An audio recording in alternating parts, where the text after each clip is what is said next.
Hello friends, நம்ம இந்த வீடியோவில் பார்க்க போகிறது மூலப்பத்திரம் இல்லை என்றாலும் அல்லது காணாமல் போன மூலப்பத்திரம் கிடைக்கவில்லை என்றாலும் காவல் நிலையத்தில் பதிவு செய்த சான்று ஆகியவை இல்லாவிட்டாலும் பத்திர நகலை சார் பதிவாளர்கள் அலுவலக ஆவணத்துடன் ஒப்பிட்டு பத்திரப்பதிவு செய்ய முடியும் என்று இரு வழக்குகளில் நீதிமன்றம் ஒரு தீர்ப்பை வழங்கியிருக்குது. இந்த தீர்ப்பு சம்பந்தமான முழு விவரத்தை தான் இந்த வீடியோவில் பார்க்க போகிறோம். நீங்கள் யாராவது நிலங்கள் ரெஜிஸ்டர் பண்ணுறீங்கனாக்கா கண்டிப்பாக இந்த வீடியோ உங்களுக்கு பயனுள்ளதாக இருக்கும். வீடியோவை இறுதி வரைக்கும் ஸ்கிப் பண்ணாமல் பாருங்கள். வீடியோ பார்க்கறதுக்கு முன்னாடி நீங்கள் இந்த சேனலை ஒன்று சப்ஸ்கிரைப் பண்ணலாம். கீழே இருக்கிற ரெட் கலர் சப்ஸ்கிரைப் பண்ணி கிளிக் பண்ணிக்கங்க. கூடவே பக்கத்தில் இருக்கிற பெல் ஐக்கான் கிளிக் பண்ணிக்கங்க. அப்போ தான் நாங்கள் போடக்கூடிய பயனுள்ள வீடியோக்களை நீங்கள் மிஸ் பண்ணாமல் பார்க்கலாம். வாங்க வீடியோக்குள்ளே போகலாம். நாமக்கலை சேர்ந்த பாப்பு என்பவர் தனது மூதாதையர் சொத்தை தன் பெயரில் இருந்து தனது சகோதரர் பெயருக்கு மாற்றுவதற்கு மூலப்பத்திரம் இல்லை என பதிவு செய்ய ராசிபுரம் சார் பதிவாளரை அணுகியுள்ளார். ஆனால் ராசிபுரம் சார் பதிவாளர்களோ அதற்கு மறுத்துவிட்டார். அதே நேரம் அதே சார் பதிவாளர் அலுவலகத்தில் ஏற்கனவே பெறப்பட்ட மூலப்பத்திரத்தின் நகலையும் ஏற்க மறுத்துவிட்டார். இதையடுத்து மூலப்பத்திரத்தின் நகலை ஏற்க உத்தரவிட வேண்டும் என்று பாப்பு சென்னை உயர்நீதிமன்றத்தில் வழக்கு தொடர்ந்தார். இந்த வழக்கை நீதிபதிகள் ஆர் சுப்பிரமணியன் சக்திவேல் அமர்வு விசாரித்து கடந்த அக்டோபர் தீர்ப்பு அளித்தது. அந்த தீர்ப்பில் வழக்கமாக ஒரு பத்திரப்பதிவு செய்ய வேண்டும் என்றால் பத்திரப்பதிவுக்கு சட்டப்படி மூலப்பத்திரம் வேண்டும். மூலப்பத்திரம் இல்லாவிட்டால் பத்திரப்பதிவு அலுவலகத்தில் பெற்ற ஜெராக்ஸ் நகல் இருக்க வேண்டும்.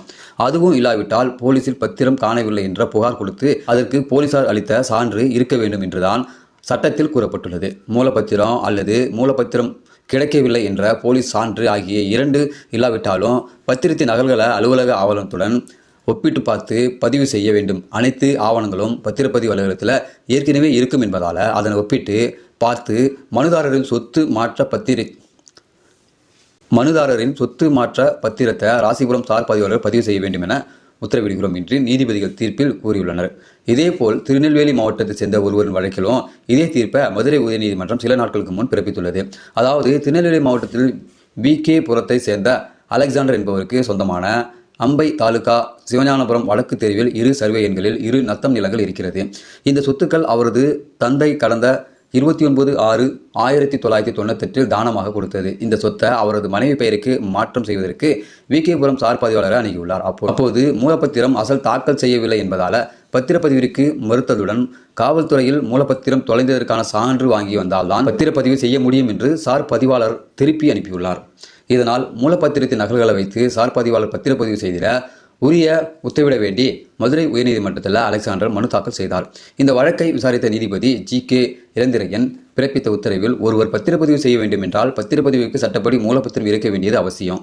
ஒருவேளை மூலப்பத்திரம் இல்லாவிட்டால் சார் பதிவாளர் போலீசில் பத்திரம் காணவில்லை என்று புகார் கொடுத்து அதற்கு போலீசார் சான்று அளிக்க வேண்டும். ஆனால் அதனை அளித்தால்தான் பத்திரப்பதிவு செய்ய முடியும் என்று கட்டாயப்படுத்தக்கூடாது. எல்லா நேரங்களிலும் போலீசார் சான்று தேவை என கூறுவது முறைகேடான வழக்கில் சான்று பெறுவதை ஊக்குவிக்கிறது.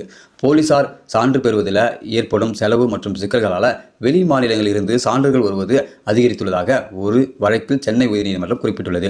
எனவே அசல் மூல ஆவணம் மற்றும் போலீசார் சான்று இல்லாவிட்டாலும் நகலை ஒப்பிட்டு பார்த்து பத்திரப்பதிவு செய்ய வேண்டும். நகல் மூலப்பத்திரம் அனைத்து ஆவணங்களும் பத்திரப்பதிவு அலுவலகத்தில் இருக்கும் என்பதால் அதனை மட்டுமே ஒப்பிட்டு பத்திரப்பதிவு செய்ய வேண்டும். அசல் மூல ஆவணம் தாக்கல் செய்யவில்லை என்ற காரணத்தினால் மனுதாரரின் பத்திரத்தினை பதிவு செய்ய மறுத்தது தவறானது. ஆகவே மனுதாரரின் பத்திரத்தினை 1 வார காலத்திற்குள் பதிவு செய்ய வேண்டும். அதற்கு மூலப்பத்திரம் கேட்காமல் பத்திரப்பதிவாளர்கள் பதிவு செய்து கொடுக்க வேண்டும் என்று நீதிபதி தரப்பில் கூறியிருந்தார்கள். எனவே மூலப்பத்திரம் இல்லாவிட்டாலும் மூலப்பத்திரம் காணாமல் போனதான போலீஸ் சான்று இல்லாவிட்டாலும் பத்திரப்பதிவு நகல்களை சார் பதிவாளர்கள் அலுவலக ஆவணத்துடன் ஒப்பிட்டு பார்த்து பத்திரப்பதிவு செய்ய முடியும் என்று ரியல் எஸ்டேட் தொடர்புடைய பலரும் கருத்துக்களை பதிவிட்டு வருகின்றார்கள்.